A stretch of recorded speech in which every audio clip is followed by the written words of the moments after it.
सुप्रभात। आज के इस वीडियो व्याख्यान में हम काव्य में महत्वपूर्ण भूमिका निभाने वाले छंद के प्रकार का अध्ययन करेंगे। तो ये छंद विधान का तीसरा भाग है, तीसरा वीडियो व्याख्यान है। इससे पहले दो भाग हम वीडियो भेज चुके हैं, दो भाग की मैं वीडियो बना चुके हैं। पहले भाग में छंद के अर्थ और परिभाषा का अध्ययन है। दूसरे भाग में छंद के अंग और अवयव का पूरा विस्तार पूर्वक अध्ययन किया गया है।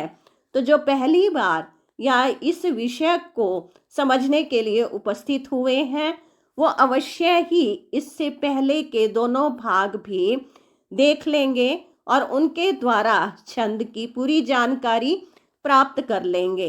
तो आज के इस वीडियो व्याख्यान में हम समझेंगे छंद के कितने भेद हैं, छंद के कितने प्रकार हैं। जैसा कि हम जानते हैं, किसी भी काव्य या कविता के सौंदर्य को बढ़ाने में छंद अपनी महत्वपूर्ण भूमिका निभाते हैं।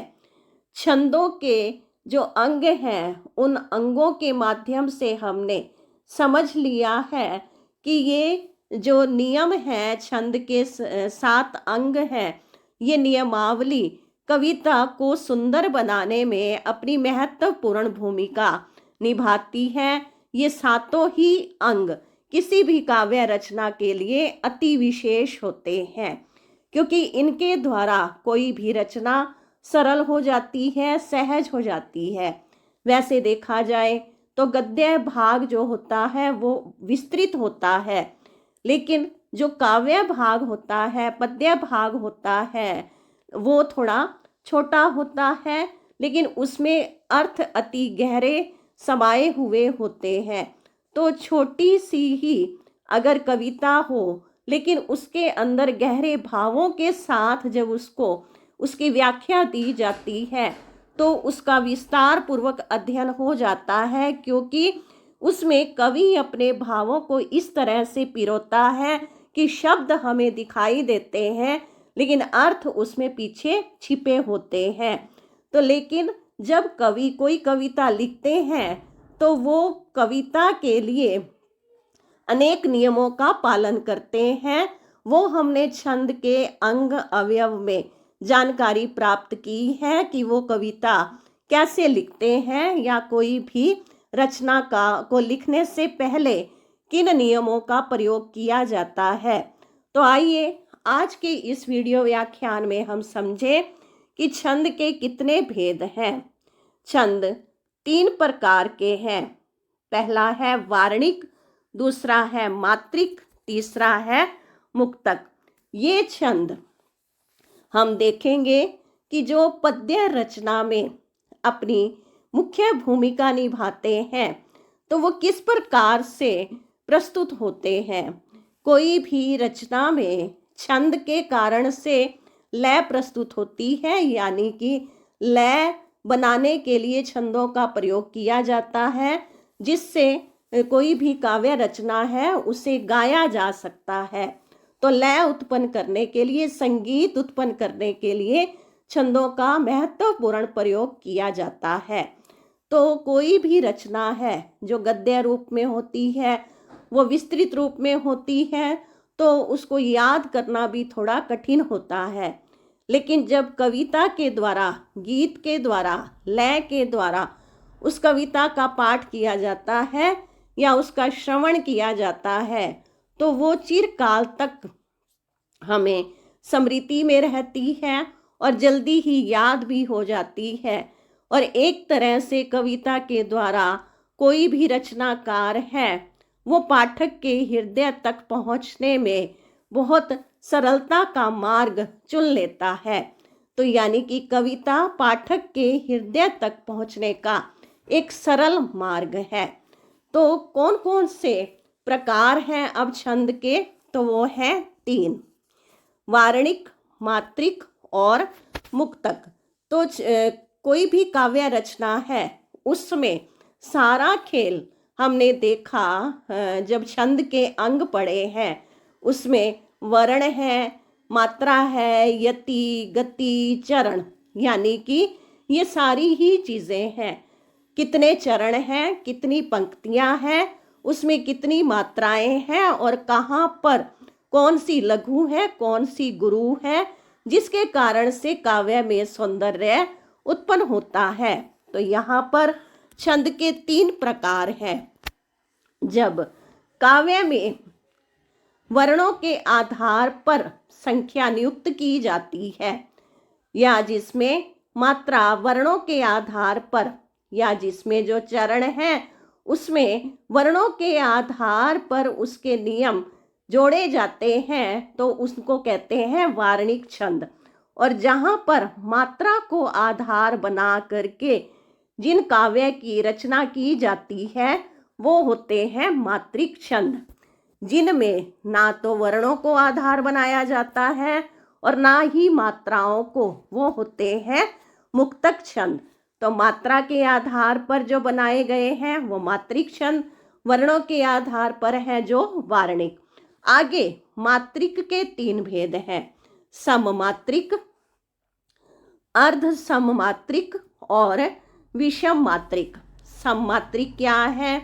सम हम समझते हैं, सम संख्या जो 2, 4 और 6 की संख्या में होती है वो सम संख्या है। और विषम 1, 3 और 5 की संख्या ये विषम संख्या होती है। तो जहाँ हमने छंद के अंग पढ़े थे तो उसमें हमने देखा कि जहाँ चरण की बात आई है कि एक पंक्ति में 2 चरण होते हैं, तो जब दोनों ही चरणों में समान संख्या होगी तो उसको बोला जाता है सममात्रिक छंद। तो जहाँ पर दोनों ही चरणों में एक सम हो और एक विषम हो, यानी कि उनकी संख्या एक तो सम में हो और एक विषम संख्या में जिनकी मात्राएं होंगी या वर्ण होंगे, तो वो कहलाते हैं अर्धसम। या फिर उनके चरणों में देखा जाता है कि एक पंक्ति में 2 चरण हैं तो सम चरण होते हैं, दूसरा और चौथा विषम चरण होता है, पहला और तीसरा। तो जो इस आधार पर है कि जिसमें सम भी है और विषम भी है उसे अर्ध सममात्रिक बोलते हैं। जिसमें केवल 1, 3, 5 की संख्या वाला प्रयोग किया जा रहा है, चाहे वो चरण में, चाहे वो क्रम संख्या में, चाहे वो मात्रा में, तो वो होते हैं विषम मात्रिक छंद।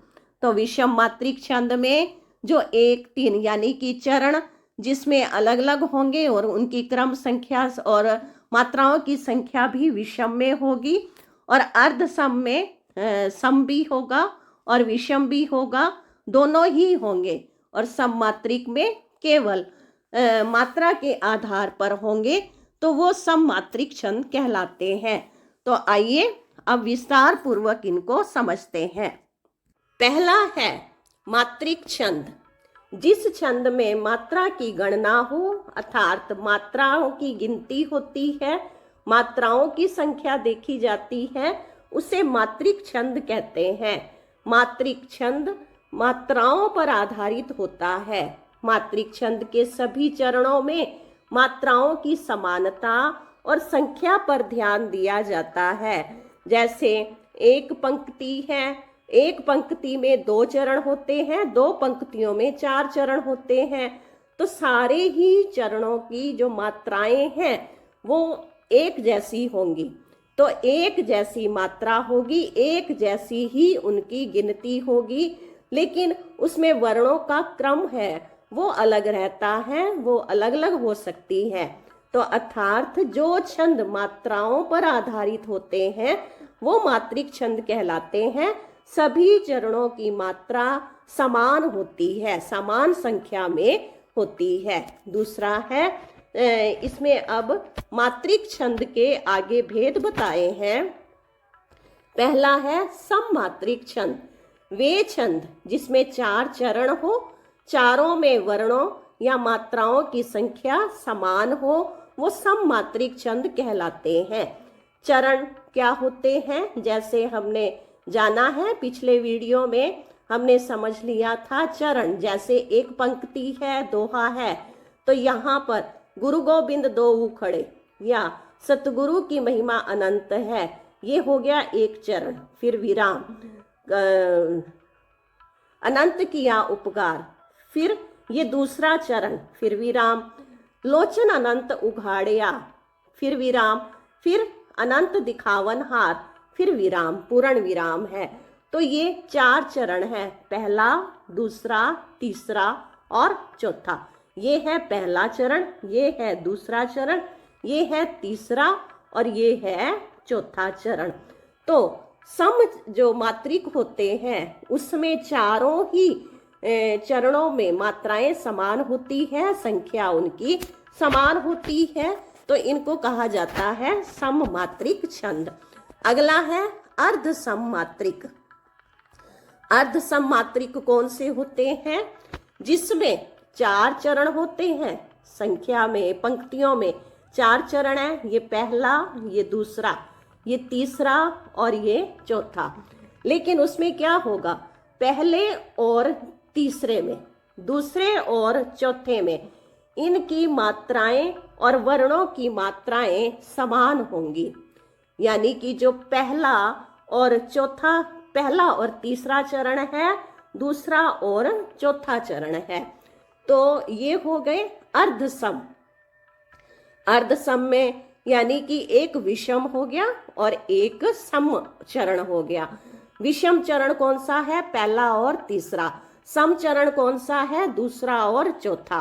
तो पहले और तीसरे की मात्रा समान होगी, दूसरे और चौथे चरण की मात्रा समान होगी, यानी कि आधे आधे चरण की मात्राएं समान है, तो वो अर्ध सम मात्रिक छंद कहलाते हैं। अगला है विषम मात्रिक छंद। वे छंद जिसमें चरणों की संख्या 4 से कम या अधिक हो, जहां 2 चरण समान ना हो, वे विषम छंद कहलाते हैं। यानी कि विषम अर्थात जहां पे दोनों ही अलग अलग हैं, 4 संख्या से भी अधिक भी हो सकते हैं और कम भी हो सकते हैं, लेकिन जहां पर 2 चरण समान नहीं होंगे वहां विषम छंद आता है, वो विषम छंद की श्रेणी में आते हैं। अगला है मुक्तक छंद। मुक्तक छंद किसे कहते हैं? इसके संबंध में कोई निर्धारित नियम लागू नहीं होता है, क्योंकि उसमें कोई नियम नहीं है, नियम से मुक्त है, क्योंकि जो छंदबद्ध रचना है वो छंद के नियमों में बंधी हुई होती है, और मुक्तक छंद वो छंद से मुक्त है। इसमें ना तो वर्ण गणना की व्यवस्था है और ना मात्रा गणना की। इसमें गति यति तो होती है कि कहाँ पे विराम है, कहाँ पर प्रवाह गति बनाए रखनी है, परंतु उसमें तुक नहीं होता। तुक क्या होता है?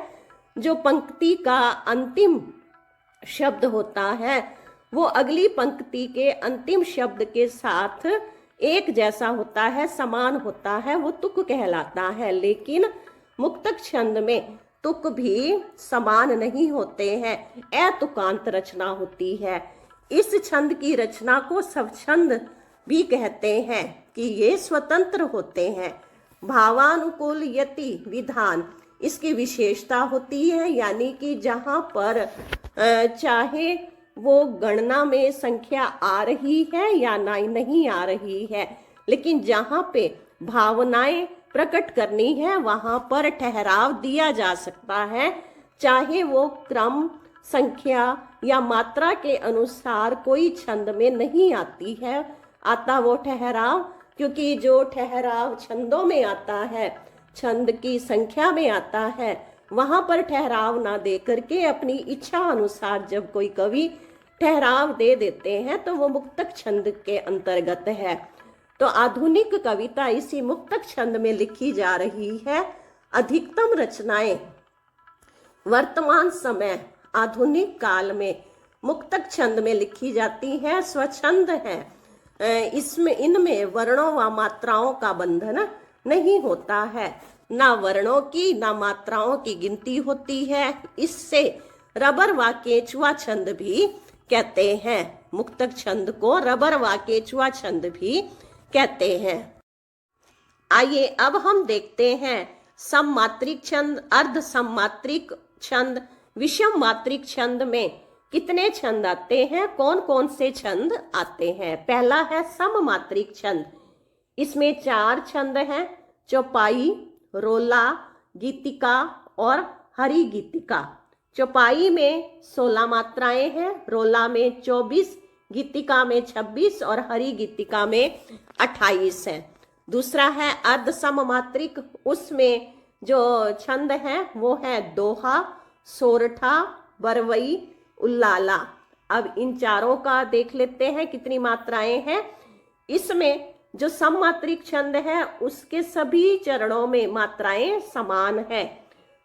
चारों ही चरणों में 16 मात्राएं हैं, सब में 24 है, सब में 26 है। लेकिन अर्ध सममात्रिक में क्या है, इसमें आता है दोहा छंद। जैसे दोहे में 4 चरण है, उसमें 13 और 11 की संख्या है कि 2 चरणों में 13 होंगे और कि पहले चरण में 13, दूसरे में 11, फिर तीसरे में 13 और चौथे में 11। तो सोरठा होता है दोहे से उल्टा, कि उसमें था पहले में 13 और दूसरे में 11, इसमें होता है पहले में 11 और दूसरे में 13। ये संख्या है। फिर आगे है बरवई में पहले में 12 की संख्या होती है और दूसरे चरण में 7 की संख्या। पहले और तीसरे में 12 हो गए, दूसरे और चौथे में 7 की संख्या है। उल्लाला में पहले और तीसरे में 15 और दूसरे और चौथे में होती है 13। तो ये हो गए अर्ध सममात्रिक छंद। आगे है विषम मात्रिक छंद। विषम मात्रिक छंद में है कुंडलियां और छप्पे। तो ये दोनों ही जो छंद हैं, जो कुंडलियां और छप्पे, ये दो छंदों के संयोग से बनते हैं। जैसे कुंडलियां हैं, इसमें 4 चरण नहीं होते, इसमें ज्यादा होते हैं। तो उसमें एक दोहा और रोला दोनों लिए जाते हैं। छप्पे में रोला और उल्लाला ये दोनों लिए जाते हैं। नेक्स्ट है वार्णिक छंद। जिस छंद में वर्णों की गणना होती है उसे वार्णिक छंद कहते हैं। यानी कि जो छंद वर्णों की गणना पर आधारित होते हैं वो वार्णिक छंद कहलाते हैं। इसके सभी चरणों में वर्णों की संख्या समान होती है, लेकिन लघु और गुरु का जो क्रम है वो भी समान होता है, वो भी अलग अलग नहीं होता है। वार्णिक छंद पीछे हमने देखा है मात्रिक छंद। मात्रिक छंद के 3 पार्ट के अलग अलग छंद देखे, यहाँ पर हम देख रहे हैं वार्णिक छंद। जो वर्णों की संख्या पर आधारित है वो वार्णिक छंद है। इनमें वर्णों की संख्या समान होती है। तो इसमें अब संख्या ये देख लेते हैं वार्णिक छंद कौन कौन से हैं। सवैया छंद, इसके प्रत्येक चरण में 22 से लेकर के 26 तक वर्ण होते हैं। दूसरा है कवित्त छंद, प्रत्येक चरण में 31 वर्ण होते हैं। यानी कि जितने चरण होंगे सब में 31 होंगे। मान लो 4 चरण है, 6 चरण है, तो उसमें पहले दूसरे तीसरे चौथे में 31 ही वर्ण होंगे। मालिनी छंद, प्रत्येक चरण में 15। मंदाक्रांता शिखरणी छंद, प्रत्येक चरण में 17। उपेंद्र वज्रा, भुजंगी, शालिनी, स्वागता, इंद्र वज्रा, प्रत्येक चरण में 11। धनाक्षरी छंद, प्रत्येक चरण में 31। वसंत तिलका, प्रत्येक चरण में 14। द्रुत लंबित, तोटक वंशस्थ, प्रत्येक चरण में 12। और सरग्रंध्रा छंद, तो प्रत्येक चरण में 21 वर्ण होते हैं। तो ये संस्कृत के अंदर भी होते हैं। ये सभी जो मंदाक्रांता, उपेंद्र वज्रा, वसंत तिलका, तो संस्कृत के श्लोकों में इनका ज्यादा प्रयोग किया जाता है और उसमें इनकी संख्या गणों के आधार पर निकाली जाती है। यानी कि इसमें इतने यगण हैं, इतने तगण हैं, इतने जगण हैं। तो गणों के आधार पर इनकी संख्या निकाल करके प्रस्तुत की जाती है। ये है वार्णिक छंद। पहला है चौपाई छंद। यह सममात्रिक छंद है। इसमें 4 चरण होते हैं। प्रत्येक चरण में 16 मात्राएं होती हैं। इसके अंत में जगण तगण नहीं होना चाहिए। जगण तगण जिसमें हम 3-3 मात्राएं होती है, जिसमें जो गण हमने देखा है पीछे, तो उसमें जगण तगण नहीं होना चाहिए। अंत में 2 गुरु और 2 लघु एक साथ आ सकते हैं। इसमें पहले चरण की तुक दूसरे चरण और तीसरे चरण की तुक चौथे चरण से मिलती है। तो ये है चौपाई छंद का लक्षण यहाँ बताया है। आगे है इसका उदाहरण। तो जैसे पहली पंक्ति है, रघुकुल रीत सदा चली आई, प्राण जाए पर वचन ना जाई। तो यहाँ अगर हम मात्रा को देखें तो रा है लघु, लघु का साइन है आई, तो यहाँ लगा दिया है आई। घा को छोटे ऊ की मात्रा है, ये भी लघु है, तो ये आई। का को छोटा ऊ है, ये भी आई। ला ये भी आई। रा को बड़ी ई की मात्रा है, तो यहाँ पे ये हो गया दीर्घ अर्थात एस। फिर ता ये है लघु, लघु के कारण से ये हो गया आई। सदा, सदा में सा लघु है तो आई। दा ये दीर्घ है तो ये हो गया एस। चली, चली में चा आई है। ली दीर्घ है तो ये एस है।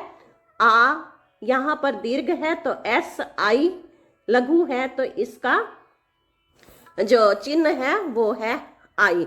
अब यहाँ पर हम देखें कि 4 चरण बताए हैं और एक चरण में आई। वैसे तो हर चरण में 16 मात्राएं हैं, तो यहाँ हम गिन लेते हैं। जो ये आई है ये 1 मात्रा है और जो एस है वो है 2 मात्राएं। तो इनको हम अगर गिनते हैं तो इस प्रकार है। तो जैसे रघुकुल में 4 मात्राएं हो गई, 4 की संख्या। रीत में ये 2 तो रै को बड़ी की मात्रा है तो 2, ये 1 7 का ता का, तो ये हो गए 3। 4 और 3 7। फिर सदा के 3 हो गए। आई 1 मात्रा और एस 2 मात्राएं।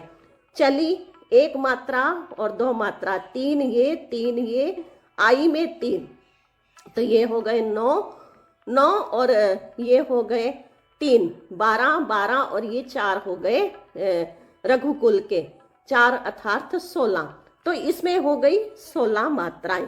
अब आगे आ जाए, प्राण जाए पर वचन ना जाए, तो इसमें भी 16 मात्राएं हैं। तो ये आप निकाल के देख लेंगे, इसकी प्रैक्टिस कर लेंगे।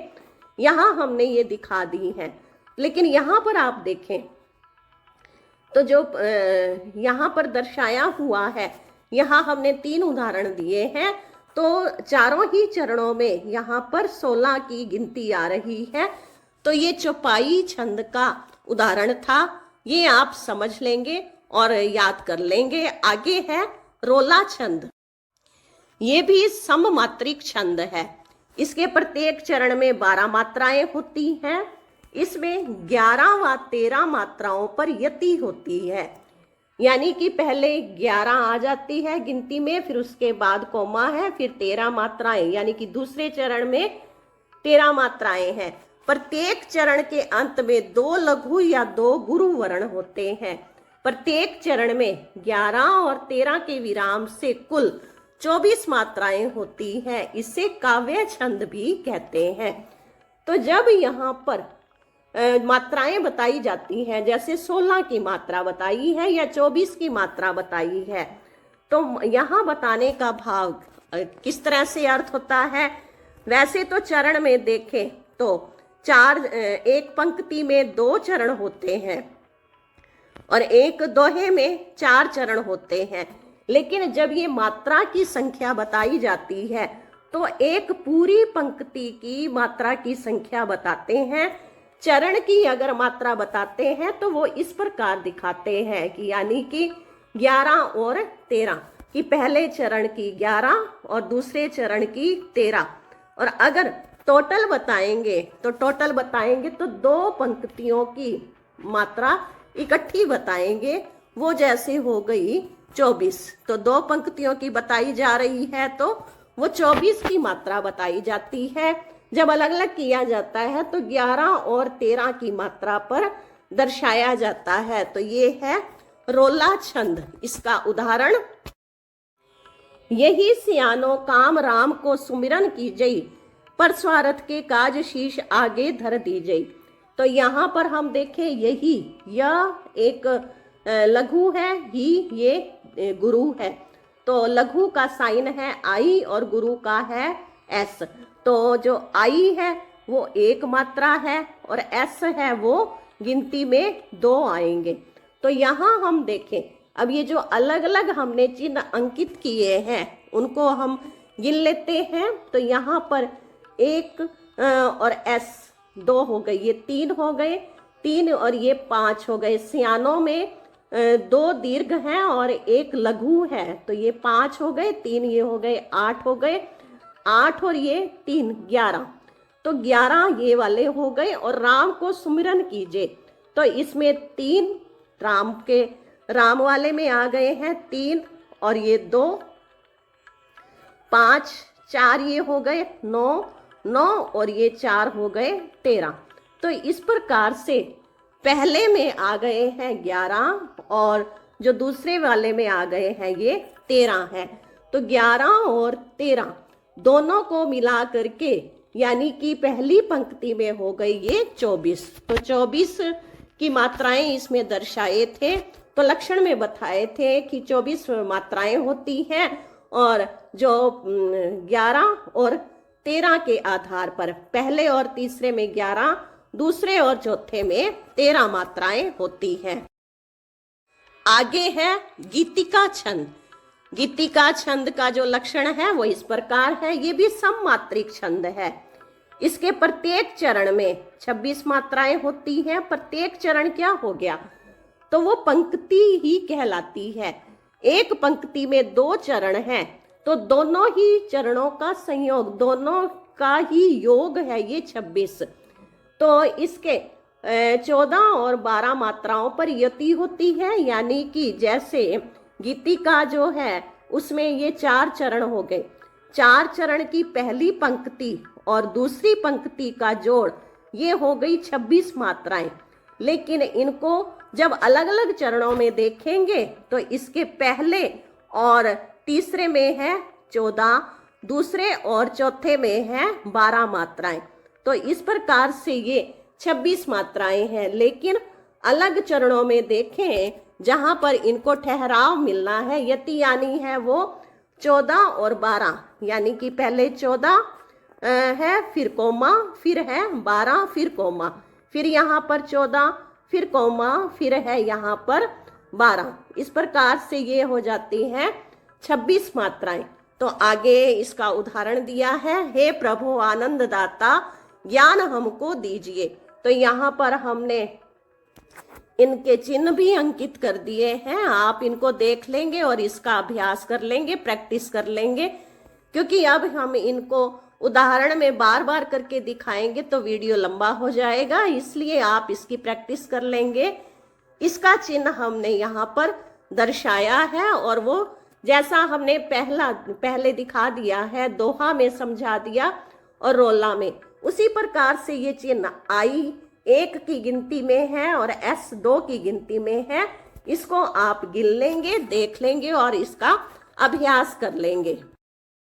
यहाँ अगर हम देखते हैं तो हे यहाँ पर गुरु है और प्रभो में प के पैर में जो रा है, तो ये रा यानी प में रा, प्रभो, ये एक संयुक्त वर्ण है।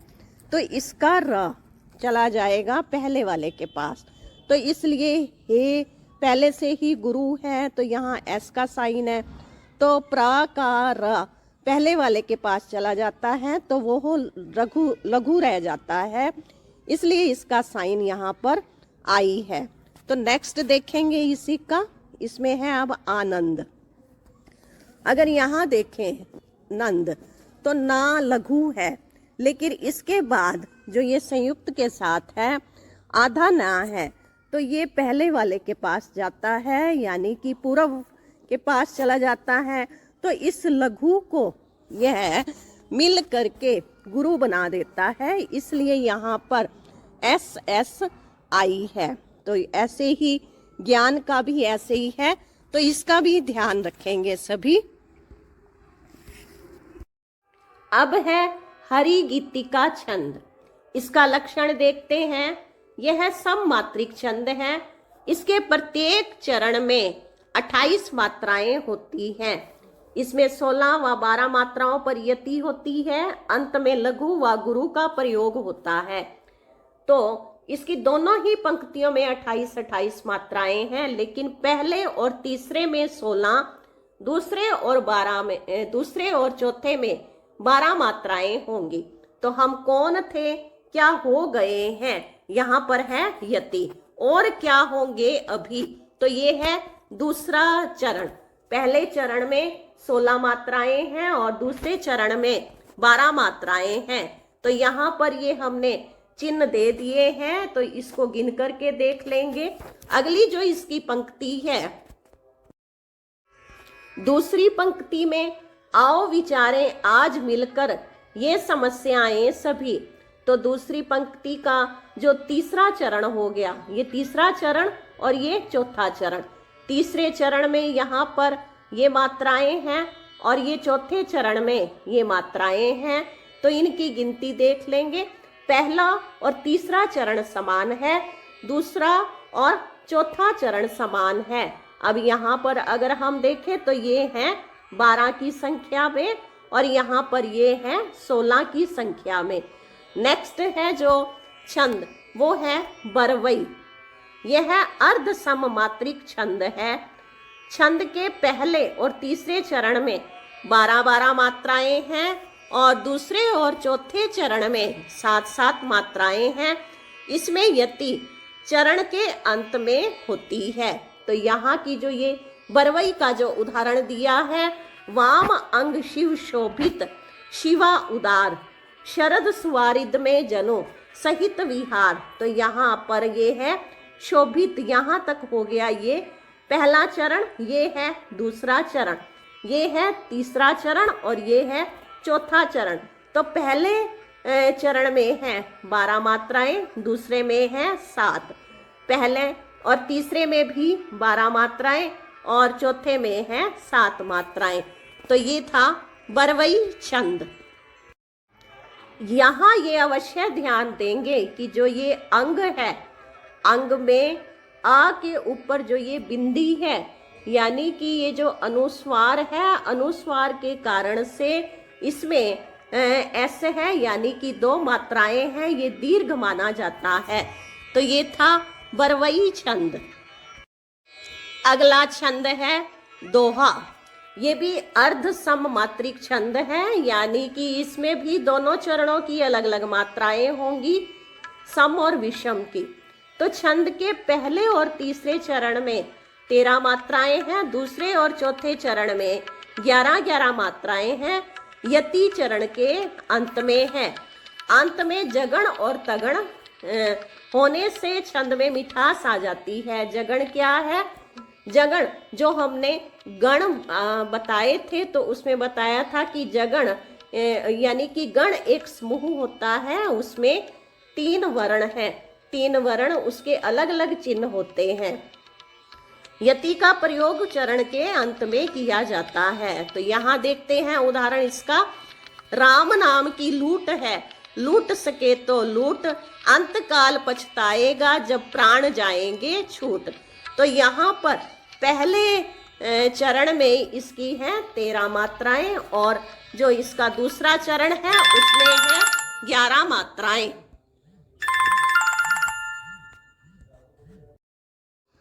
अर्थात इसमें 13 और 24 के संयोग से टोटल 24 मात्राएं होती हैं। ये हम लिखना भूल गए थे।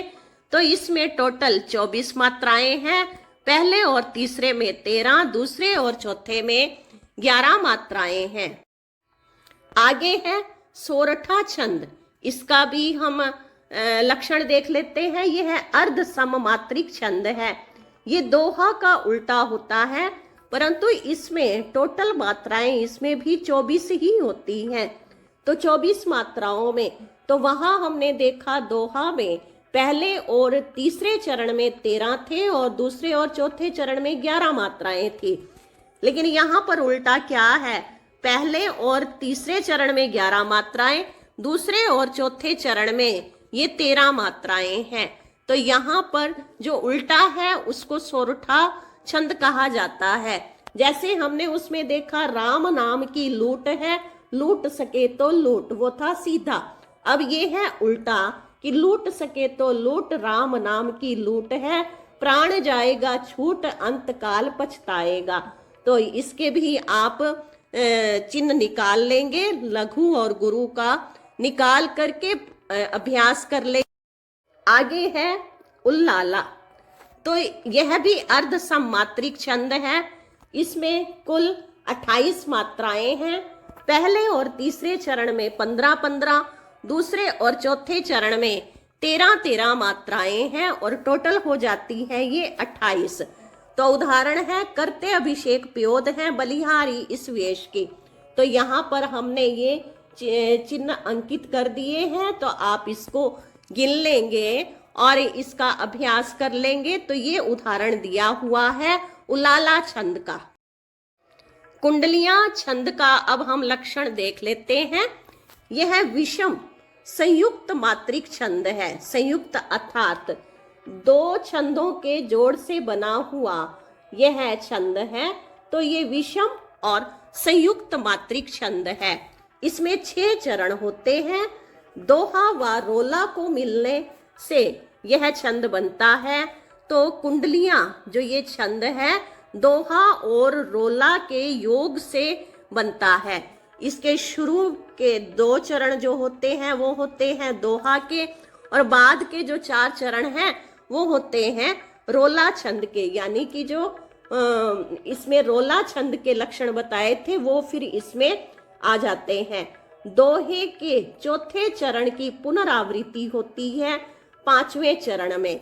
यानी कि जब इसमें दोहे का जो चौथा चरण है, चौथी लाइन है, तो 5वीं लाइन में फिर से वही चौथे वाली लाइन दोहराई जाएगी, अर्थात रोले के प्रथम चरण में देखने को मिलती है। इस छंद का प्रारंभ और अंत एक ही शब्द से होता है। तो उदाहरण देखेंगे। घर का जोगी जोगना, आन गांव का सिद्ध, बाहर का बक हंस है, हंस घरेलू गिद्ध। तो यहाँ पर बताया था कि 5वीं लाइन फिर से वही होती है। तो ये है हंस घरेलू गिद्ध, ये हो गई हंस घरेलू गिद्ध। ये है 5वां चरण। उसे पूछे ना कोई, जो बाहर का होई, समादर ब्याता सोई, चित्तवृत्ति यह दूर, कभी ना किसी की होगी, बाहर ही धक्के खाएगा घर का जोगी।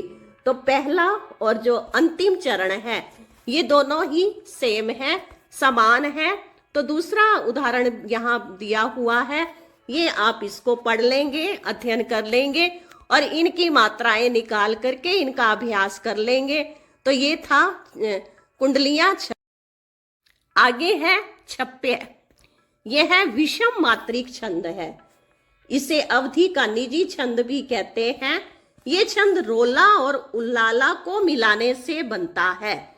तो यह रोला और उल्लाला जो उन दोनों के लक्षण है, उन दोनों के योग से छप्य छंद बनता है।